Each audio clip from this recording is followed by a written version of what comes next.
DCP outer north इस वक्त हमारे साथ हैं सर। 3 लोगों को आप लोगों ने अरेस्ट किया, इन्वेस्टिगेशन में पाकिस्तान कनेक्शन निकला। कैसे ये उनके संपर्क में आए, पाकिस्तान में बैठे हैंडलर्स के, किस तरीके से आपने ये पूरा ऑपरेशन चलाया, कितनी गिरफ्तारी इसमें हुई और पाकिस्तान कनेक्शन क्या है सर इसमें?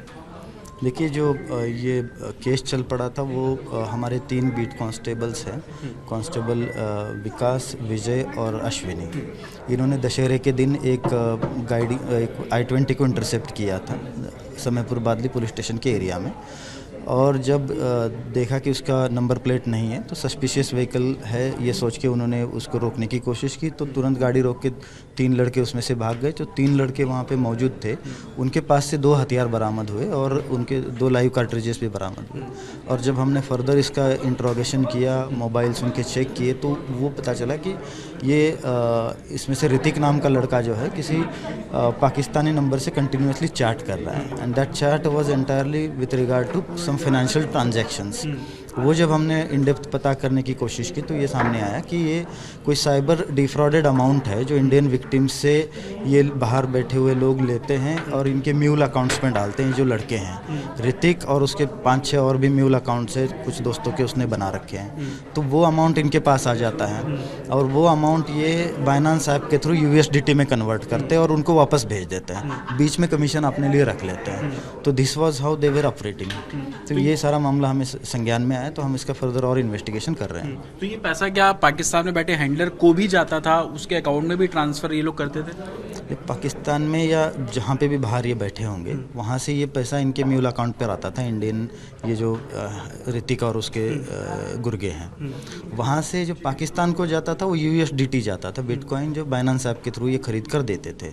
और जो मान लीजिए कि अगर 88 रुपीज़ का वो मिल रहा है तो 110 रुपीज़ ये उससे लेते थे और बचा हुआ अमाउंट 20-22 रुपये पर USDT वो अपने लिए रख लेते थे। तो ये कमीशन एजेंट के तौर पर उनके लिए काम कर रहे हैं। एक ही नंबर था सर पाकिस्तान का, मल्टीपल नंबर्स हैं, कुछ और हैंडलर्स भी हो सकते हैं जो इस तरीके से पाकिस्तान में बैठे और ऑपरेट कर रहे हैं? हो सकता है। अभी जो हम जिससे कांटेक्ट में ये था उसका एक नंबर हमें आइडेंटिफाई हुआ है और हम उसी को फर्दर उसकी इन्वेस्टिगेशन कर रहे हैं। इनके फ़ोन को एग्जामिन किया होगा सर, क्या कुछ चैट्स डिलीट हैं? आपको ऐसा लगता है कि बहुत कुछ इसमें भी निकलना बाकी है, कुछ छुपाया भी जा रहा है, कुछ डिलीट भी कर लिया गया उस चैट को लेकर? ये तो श्योर है कि कुछ चैट डिलीटेड है। अब बाकी कितना डिलीटेड है और कितना उसमें अमाउंट अब तक ट्रांजैक्ट हो चुका है, that is still part of investigation. Terror funding में भी क्या सर इस पैसे का इन्वॉल्वमेंट है? इस तरह के कुछ लूप्स मिले हैं आपको या कुछ लीड्स मिल रही हैं? अभी तक ऐसा कोई लूप, कोई पर्टिकुलर ऐसा नहीं मिला है, बट अब ये जो पैसा जा रहा है वो तमाम किस काम के लिए यूज़ होता है, कौन उसको यूज़ कर रहा है, that is still part of. ये तीनों भी सर किसी गैंग से जुड़े हुए हैं क्या? पुराना भी कोई क्रिमिनल रिकॉर्ड है इनका? इसमें से ऋतिक नाम के लड़का और चंदन, इन 2 के ऊपर आपराधिक मामले हैं। ऋतिक के ऊपर 6 केसेस है, चंदन के ऊपर 2 केसेस, ये तीसरा है।